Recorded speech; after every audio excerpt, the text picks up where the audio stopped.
rebels and troublemakers to stand out. Marginalized with voices making us so proud. For identity in the industry, we all shout. So many women empowered making their own. In this episode, we're going to dig deep into some of the realities of colorism. Before we can really talk about any type of concept, though, we need to make sure we're all working with the same definition. Exactly. So let's start there. What is colorism? I'm still the anthem. She paved and made her own way to Hollywood, yelling N1. System tried to charge her for speaking up. Left behind, speeding up. Hey! This is the Women of Color Unite podcast, a bi-weekly podcast about navigating the entertainment industry as a woman of color. I'm Cheryl L. Bedford, founder of the nonprofit organization Women of Color Unite and the creator of the JTC list. And I'm Manon de Reeper, Vice President of Women of Color Unite. And we're so happy you're joining us for this episode of the Women of Color Unite podcast. Today, we have Dr. Cheryl L. Webb joining us. She is the founder and owner of Colorism Healing, a global leader in raising awareness, shifting attitudes, and taking action to address colorism with corporate, consumer, and community strategies. Hey, Sarah. Hey, y'all. I'm so happy to be here. I'm excited to talk about this topic. We are really excited to have you here. So we always start off with the very first thing. Sarah, I need you to define colorism. Colorism is a system of marginalization that oppresses people with dark skin tones and privileges people with light skin tones. That is the very basic premise people need to understand. So for those who don't follow Sarah on IG, you have this series on IG where every Monday, 10 a.m. Pacific time, you talk for about half an hour. And I think you have 19 of them. So first of all, what made you start doing this? Colorism is often ignored, often unacknowledged, even in the so-called woke spaces, right? Even when it's a space for people of color, when it's a space for Black folks, when it's a space for otherwise marginalized folks, a lot of times colorism is swept under the rug, outright denied, ignored, or trivialized, even when people say, oh yeah, that's a thing, but certainly it's not as important, right? And so a lot of what I do online is to educate people about the stakes of colorism, about the scope of it, about the significance of how it plays out in every facet of society. But when I started doing more speaking and training and consulting for corporations, businesses, schools, and institutions, I saw that it was especially lacking in those spaces. People were like, I've talked to DEI leaders at businesses who will say, well, how does colorism relate to what we do here? Like, what would you possibly talk about if we brought you in to speak about colorism? And so that's when I was like, oh, even people who have been in DEI work for a while don't know that colorism impacts job prospects. Colorism impacts pay and wage gaps. Colorism impacts hiring practices. Colorism impacts people's ability to belong and thrive and be well received once they do get a job, right? And health outcomes and how that impacts your ability to perform at your best, right? If you're stressed or suffering from physical illnesses, not getting the healthcare you receive, like you're also not going to be great at your career, right? And so when people have to talk about intersectionality and not acknowledging colorism, then that is why I fight so hard to spread that awareness of colorism specifically. Now, I know and acknowledge that there are a multitude of issues and forms of identity that impact people's lives, but I focus so much on colorism precisely because it's one thing that people will ignore, dismiss, or misunderstand, even when they are woke, even when they are passionate about diversity, equity, inclusion, justice, and those types of things. Oh, you just said a whole mouthful. If you're talking about anti-Blackness and you're talking about racism and you aren't talking about colorism, how you're doing a disservice, how it's really only half of the work. Can you explain that? Because when I heard that it was like a bell went off in my head. Yes. So some of the ways I have phrased it is that anti-racist work doesn't work if you're not talking about colorism. And I also say that anyone who's trying to be anti-racist, anyone who's trying to dismantle racism or white supremacist violence or, anti-Black violence, if you ignore or deny the impact of colorism, you are sabotaging your work. You are sabotaging all of that, well-intentioned work that you're doing. And I liken it to, having a boat with a hole in it. People are rowing their little boat saying, why aren't we making more progress on racial issues? Why aren't we seeing more racial equality come up? Right? It's because colorism is this big gaping hole in the side of y'all boat. And it's just sinking all of your hard rowing, all the rowing y'all doing to try to reach equality and justice with a big hole in the side of your boat if you're not talking about colorism.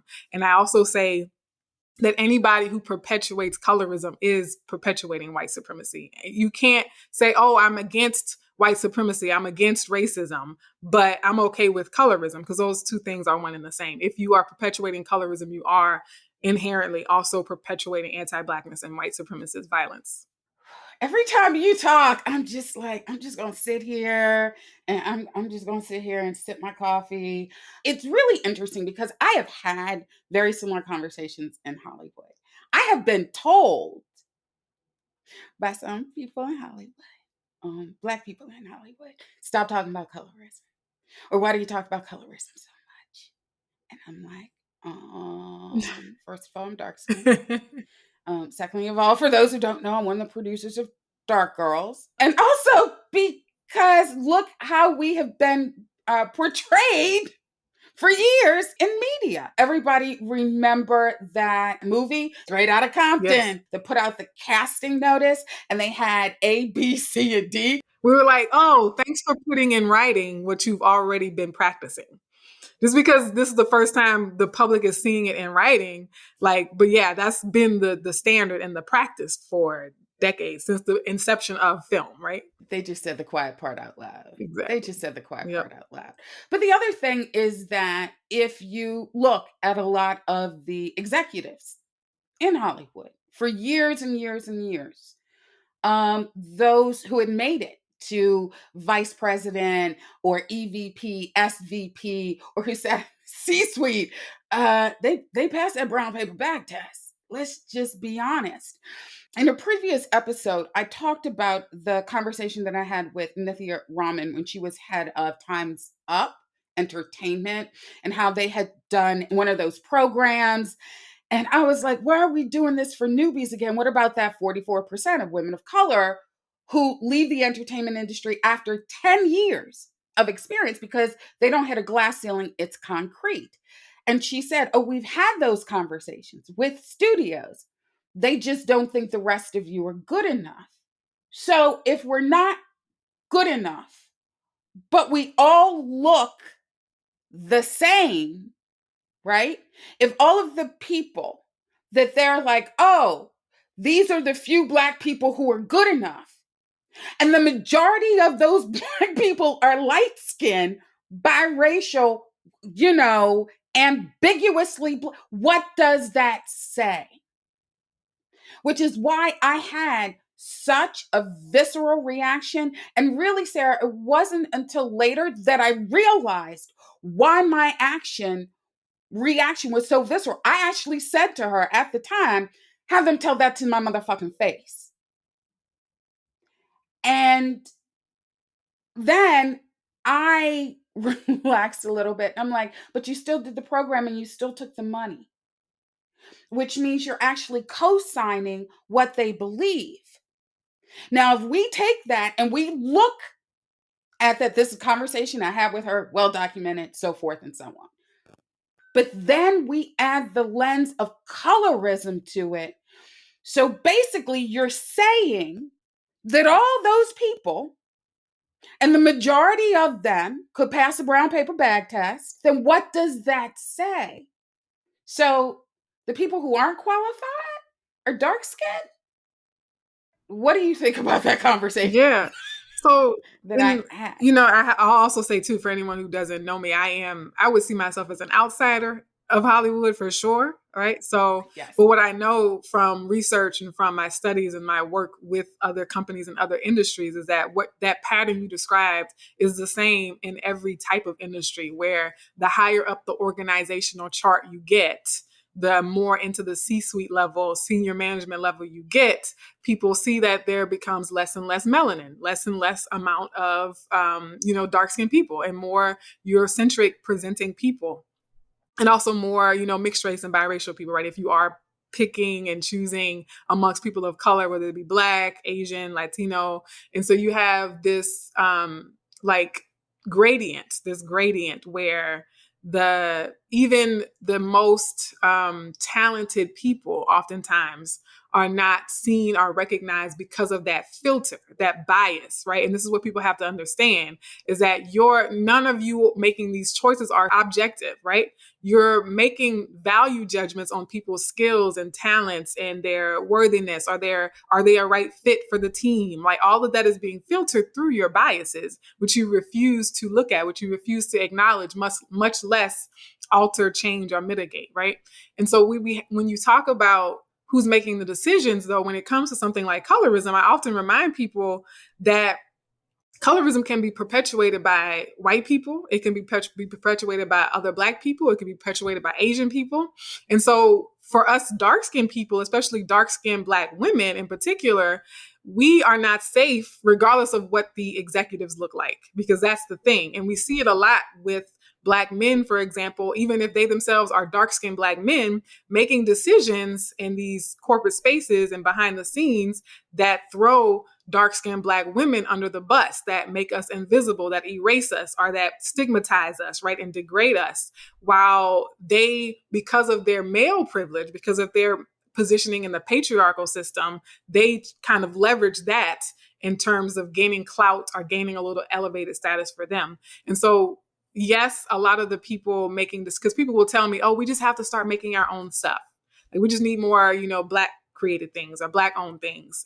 And as someone, as knowing colorism as well as I do, that just having a Black person at the helm by itself is not necessarily a safe space for dark-skinned people. It's not necessarily an advancement for dark-skinned people. And so we have to, yes, we want to diversify who's in the executive levels of these studios and companies and industries, but we also can't just say like, oh, I'm just going to plug in some melanin here and there. We have to be looking at people's politics. We have to actually look at their receipts. Like, what is their actual track record of humanizing and recognizing the full humanity, recognizing that there's diversity within diversity? What's their track record? What are their receipts for working through an intersectional lens? And I think that's what it's ultimately going to take, because, the power structure loves to pick tokens and loves to pick people that they can puppeteer, right? Like, you have this face that looks quote unquote diverse, but really who's pulling the strings? And so you have to be checking people's politics regardless of what their like actual racial or ethnic presentation is. Especially coming on the heels of the 4 Black women here in Hollywood who either left their DEI jobs or were let go of their DEI jobs. And I think that part of it is when you try to work within a white supremacist system, right? Sometimes that white supremacist system comes back and bites you in the ass. Oh, absolutely. The idea that you're co-signing onto this, right? But that shit didn't help you when Time's Up imploded. Trying to work within the system, and it's not just work within it's playing by their rules. Right. I know women in DEI within Hollywood who work with, and they don't play by those rules, right? Now, I will say that some of them have left, started their own companies, because there's only but so far that you can get. I don't think that people in Hollywood really and truly want to have that conversation about colorism. Because here's the thing. If they did, WOCU wouldn't be the only people who had panels about colorism in Hollywood. The advantage to focusing only on racism and not colorism is, I say, that you just have a different cohort of light-skinned people rising to power, right? And so for a lot of people, it's like, oh, if we end racism, but don't address colorism, then us with our light-skinned selves, then we are actually at the greatest advantage, right? Because like, oh, we are filling the diversity quotas because of our race, but at the same time, we don't have to compete with our darker skinned siblings, right? And so they basically are taking that same mentality of how do we reduce competition for ourselves so that we can jockey for position in the system. And I was on another podcast and the guy was like, you don't hate the system, you just hate your position in the system. And that's what a lot of our, people who are farther up the social hierarchy, that's what they are trying to do. It's like, okay, I'm not really interested or invested in dismantling the system because I'm close enough to the top of that hierarchy that if I could just throw a few more people under the bus, I might be able to, jockey for a higher positioning. But also when you have like so much focus on like racism, you really don't take into account that people use what they see to assume and perceive race to begin with, right? So if I'm on an interview, if I'm being cast or if I'm being stopped by the cops and they say, oh, you're doing this because of my race, my question is always, well, how did you know my race? Because if somebody looks at me, they're going to say, oh, she's Black. But why are they going to say that? Why are they going to say that? Cheryl? Why somebody who doesn't know what's on my birth certificate, they don't know my parents, they don't know my grandparents, they don't know what I check on the census, they don't know what I fill out at the doctor's office on the forms. They know none of my demographic information. So if I'm in the store, if I'm going to a movie theater, if they say, oh, she's Black, it's solely because of what they're seeing with their eyes. Okay. And so all these people who are, again, and I'm also speaking to those people who think that they care about DEI. Right? Because I'm not really trying to convince people who just don't care at all. They're like, yeah, we just out here trying to make money. We don't give a damn, right? But for the people who perceive themselves as being, again, woke, who perceive themselves as like, yeah, we're going to fight for justice. We're going to fight for, equality. Y'all are the ones like really ignoring the colorism issue. And so I speak to those types of people a lot. Like you can't be claiming to fight for racial equity and be delusional about the role that physical features play in how we understand, determine, and perceive race to begin with. And it is such common sense. And yet, it wasn't until you said it that I was like, oh, fuck, yeah, that, and that's this. And I have repeated it since then, and I always give you credit, since I started repeating it, and then that's this. When you're driving down the highway, and there are two people in a car, and there's somebody like Manon, and then somebody like me, and we talk about like cops pulling people over and the traffic stops and it leading to death. Who they pulling over? Manon and me. Because you're flying by, right? Like you're in a car. You're flying by. When you're walking down the street and they see somebody out of the corner and they ask, who is the person that they identify? And I was like, and you said it's common sense. And I went, fuck, a duck is common sense. It's common sense. And nobody is saying, before anybody comes for either of us, nobody is saying the police violence does not happen to light-skinned people, right. Okay? Or biracial people or whatever. What we are saying is for those cops or the system or a store or whomever, they're going to go after people that they identify as Black very quickly. Exactly. People who have light skin tones say, well, I got stopped by the cops too. I'm like, yeah, but it could be any other factor. It could be the music you were playing in your car, the way you're dressed. If you have natural hair as a light-skinned Black person, if you have full features, there is something visual that they can quickly identify you as a Black person, even if you have light skin, right? But then I also tell people that yes, light-skinned people get profiled, right? But they are much more likely to survive that encounter. And I'm just going to leave it at that. It's something that I've said ad nauseum in Hollywood when people talk about, getting more diverse people in writers' room and more diverse directors and so forth and so on. I have to remind everybody that all of this came on because of the deaths of 3 Black people, 3 dark-skinned Black people.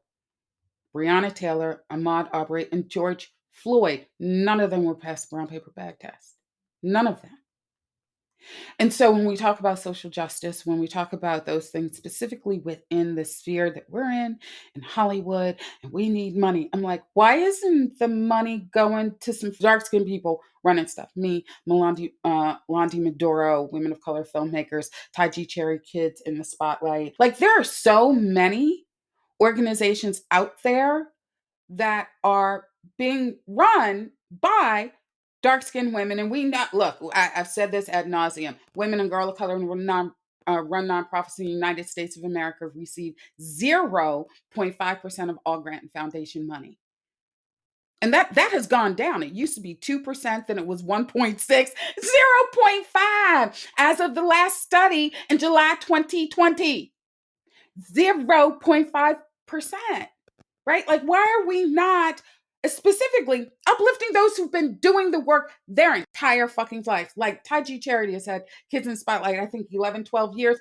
I knew Taiji Charity. She was my casting director on a movie that I did before she started Kids in the Spotlight. And for those who don't know, Kids in the Spotlight helps kids in the foster care system with filmmaking. She now has a studio. When people use the studio, they actually have to hire kids who have gone through her program and like give them jobs.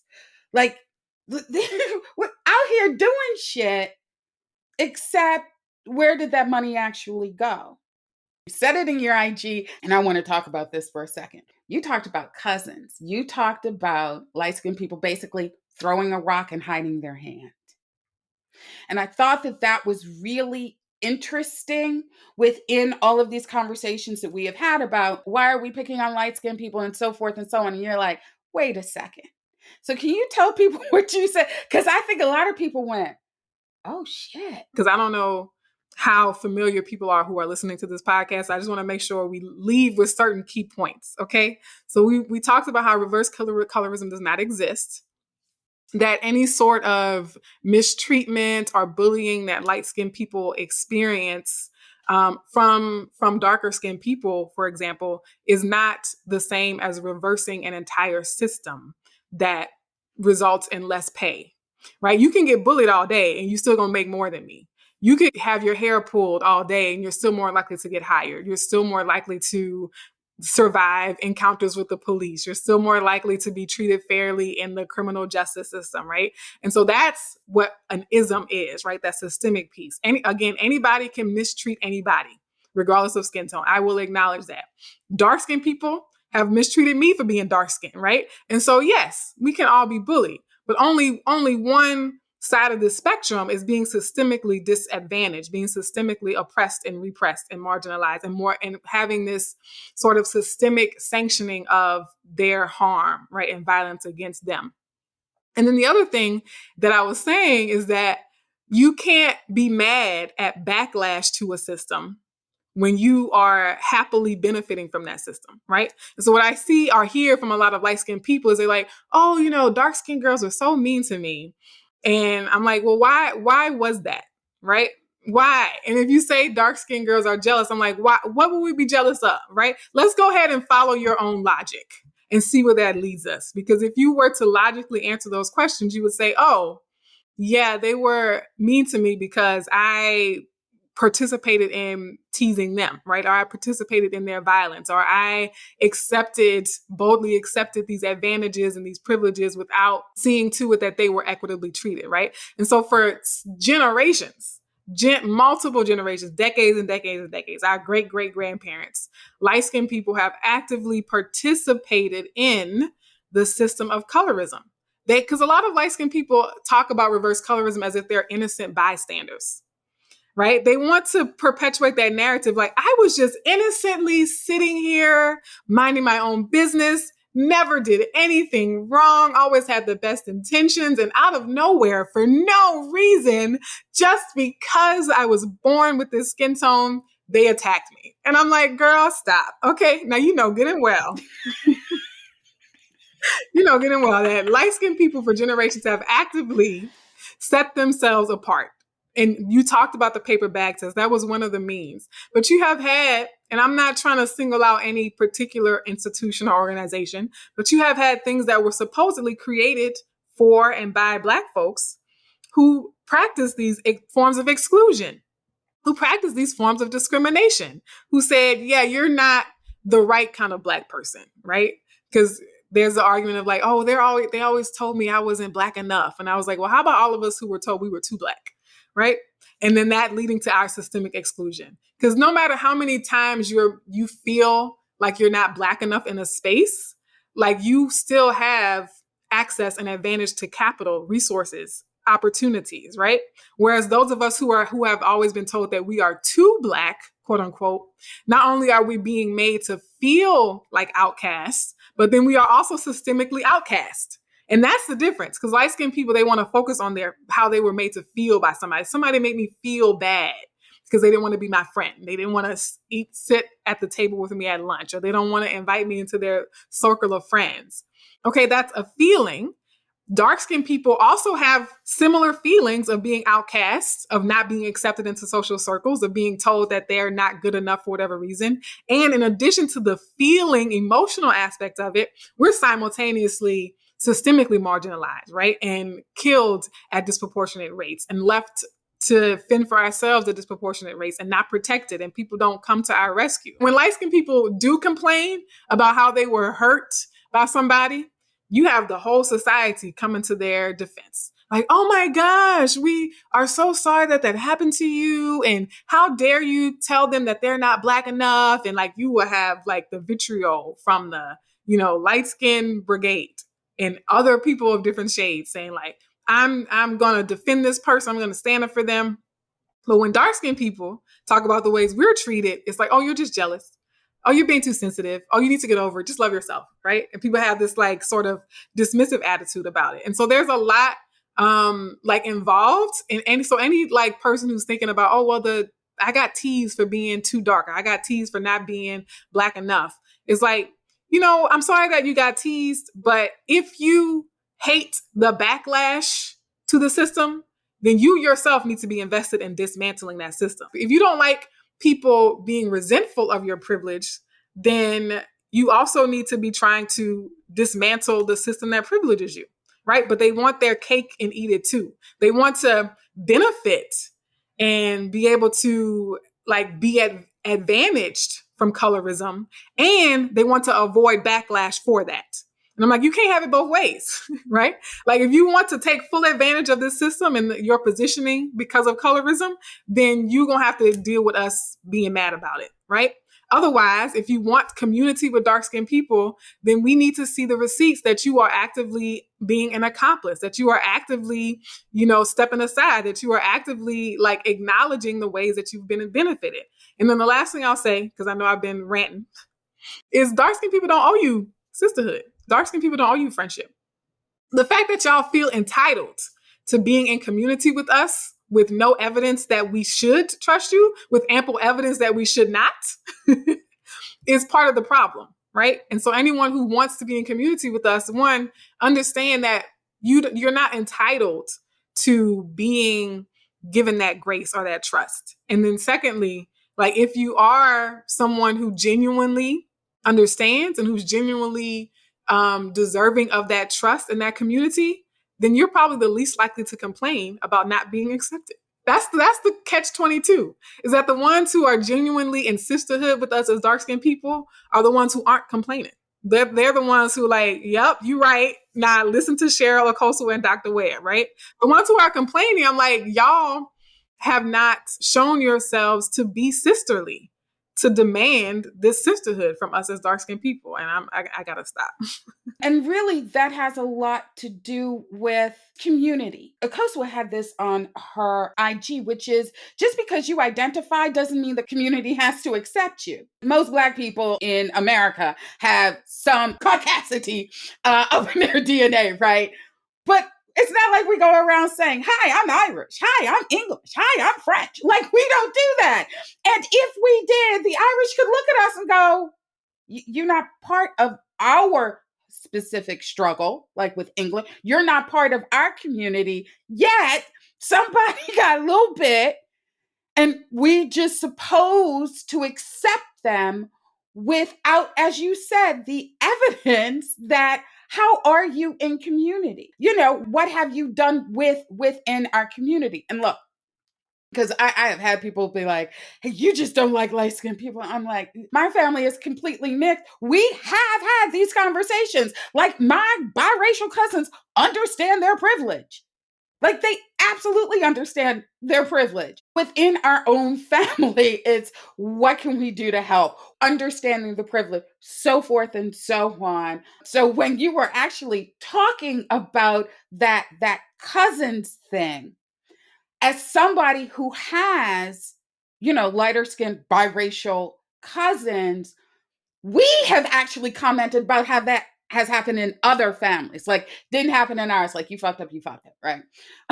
As cousins. But can you talk about that for a second? Because that was another moment in our panel where everybody went, oh, Sarah, you say some things that are so fucking obvious.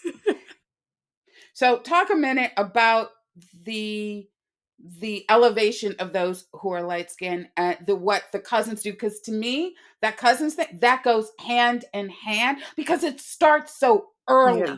And that's the other thing that I got from what you were saying is that it starts so early and it's so ingrained that we don't even realize it's happening, even when it happens as adults. Right. Yeah. So the thing with colorism is that it is super normalized. Like when I would hear people making colorist comments, my students, they would be saying it as if they were telling me it might rain tomorrow. Like, oh, the sky is blue, or, I woke up late. It was so like, they were just saying it. Like they were just saying, it's cold outside. And I'm like, these kinds of comments should not be normalized, accepted, or seen as like okay to say. But with the cousins thing, and these are stories I've had from people in my community before about how they had light-skinned cousins who would torture them in some way or bully them or be mean to them or like hit them, right? And then they would go to the adults and feign innocence, right? And saying, oh, I don't know why she's being mad at me. Why is she doing this to me? And then the adults would all believe the light-skinned child, right? And take up for the light-skinned child. And you also have cousins who are, they're like, oh, I don't know if I'm being treated better than my dark-skinned cousins, but your grandma gave you a sucker and nobody else got a sucker. And you just sitting up there enjoying your sucker, enjoying your little ice cream cone. You see your other dark-skinned cousins don't have an ice cream cone or a sucker. And you just kind of like, oh, it's interesting. Why don't any of you have suckers? Why don't you also have an ice cream cone, right? But then again, feigning that ignorance as if you don't see that. And then also being okay with that, like leaning into that and saying, ha, look at me. I'm the favorite, right? Like a lot of light-skinned people have gotten their egos stroked by being light-skinned, by colorism. And what I've also said too is the downside for colorism for light-skinned people is that you have relied so much on this very shallow, superficial thing that you have like the other parts of your personality have atrophied, right? Like you don't actually develop the work ethic. You don't actually develop the emotional, relational skills because you've been able to rely so much on being given the benefit of the doubt, on being advantaged and just assumed that you are the right choice or being assumed that you are the good child. And so the other thing I tell a lot of my coaching clients too is that for those light-skinned people, there is a deep seated insecurity. And people always try to make it seem like dark-skinned women are the ones who are insecure. Oh, y'all so insecure. And I'm like, nah, fam. Like we have cultivated like the confidence we have, we got it out the dirt, right? Like it's genuine confidence. If you see a confident dark-skinned woman, like she actually worked for that. But like a lot of light-skinned people, their confidence is like built on like sand because the minute somebody doesn't compliment them on their skin tone, like they have nowhere else to go. Like they have nowhere else to go because they haven't had to like build that up and do that work over the long haul. It just speaks to how many, many light-skinned people, even if you do it unconsciously, because a lot of times you maybe consciously you don't think you're doing that, but unconsciously you have smiled to yourself, you have taken comfort in knowing that the world sees you as the preferred one. The world sees you as the more valuable one or the pretty one or the smart one or the good child, right? And you have not been willing to sort of stand in the gap, right? Or to take on some of the harm or the violence, I guess, in order to stand with your dark-skinned siblings, cousins, relatives, and friends. And again, that speaks to why, we don't necessarily owe you community, because you aren't willing to put skin in the game, no pun intended, but it's true. It's really interesting that you say that, because I have remarked that about white women. One of the things that I noticed about white women in my age category is that a few of them came when we were a year old and we had our very first gala. And what I heard was a lot of remarks about, oh my God, everybody looks so good. Look how everybody is dressed, and so forth and so on. And I realized, because they were white women, they were just elevated, right? Like, they were just elevated. And I was wondering, how come, like, they turned a certain age and everybody just wore black? I was like, this is weird. Like, I'm always colorful in my stuff. I realized that it was because they got pushed out because of ageism and didn't know what to do with themselves, because they had just been elevated. They were white women, right? People came to their rescue. How many times they used their white tears against us, so forth and so on. But then they turned 40, 45, let's say about 45-ish. And now they are pushed aside for younger white women. And they're like, wait, what? Mm-hmm. And nobody is giving them the benefit of the doubt, right? And I'm just going to say, I don't know how to dress. I don't have no fucking personality. I said what I said. Mm-hmm. So, I mean, seriously, because they never had to work at it. They never had to basically be charming, right? They never had to develop, as you said, other things, other sides of their personality had atrophied. And so whenever I started to hear, when they would come to our events and people were dressed, or I would go to events and be like, Cheryl looks so good. She looks so good. She looks so good. And I'm like, I did think that I look good. Don't get me wrong. But I also thought that I didn't look any different than the Black women, especially brown skin, dark skin Black women I knew, right? Like, I didn't think that I was somehow any different. But I think within that lens, that all of a sudden they hit another ism, ageism. They don't know what to do with themselves.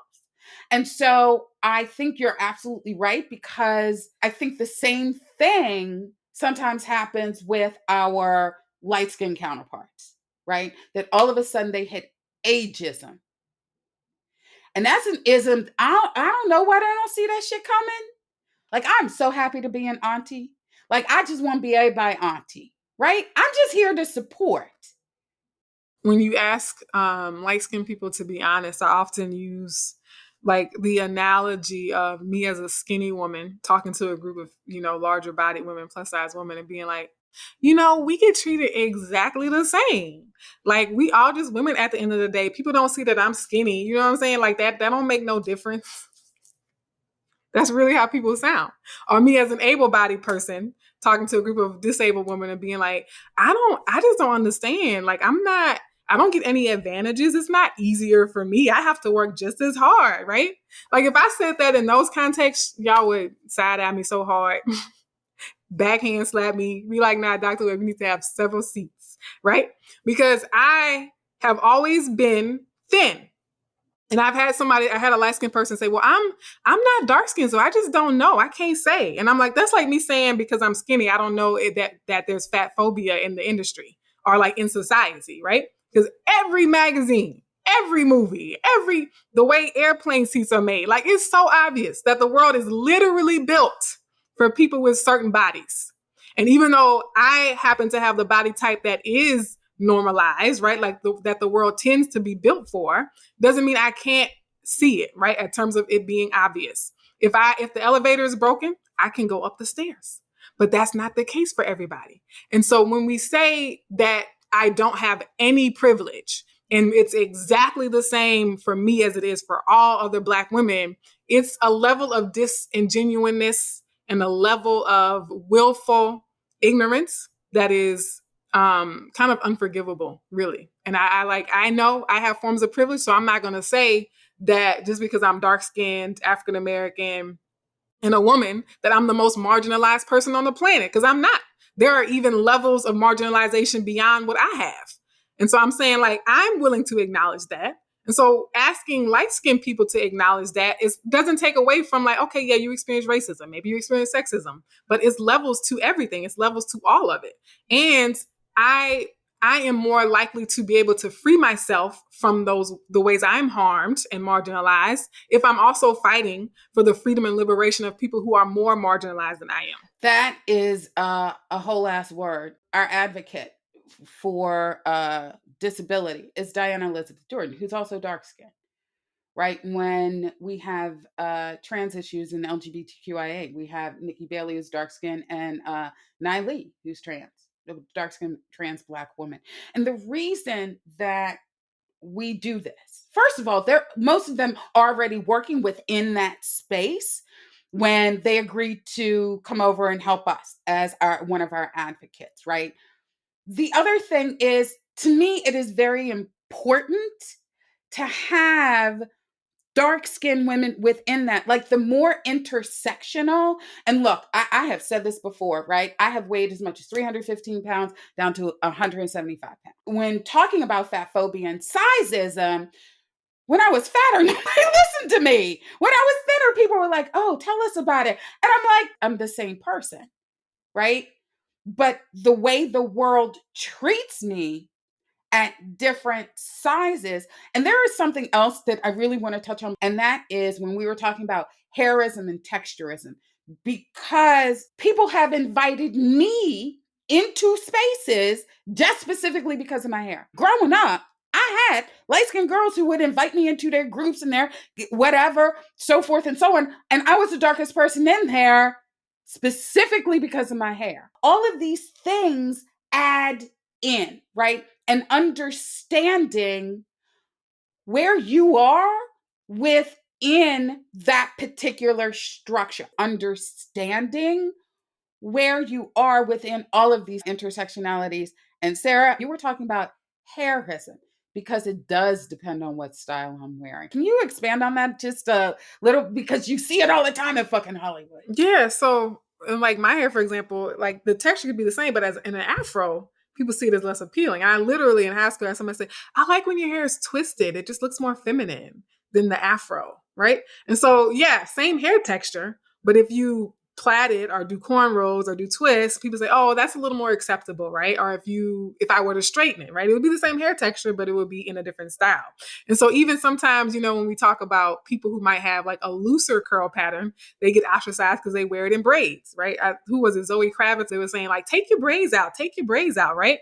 Now she would have light skin privilege, biracial privilege, and probably, texturism privilege. But because she chooses to wear braids, people see that as like a Black hairstyle. And they're like, yeah, that's a little too Black. Can we just like have it straight? You know what I mean? And so you do have, a lot of it goes back to anti-Blackness, because it's not just any hairstyle. It's particularly those hairstyles that are most closely associated with Black culture.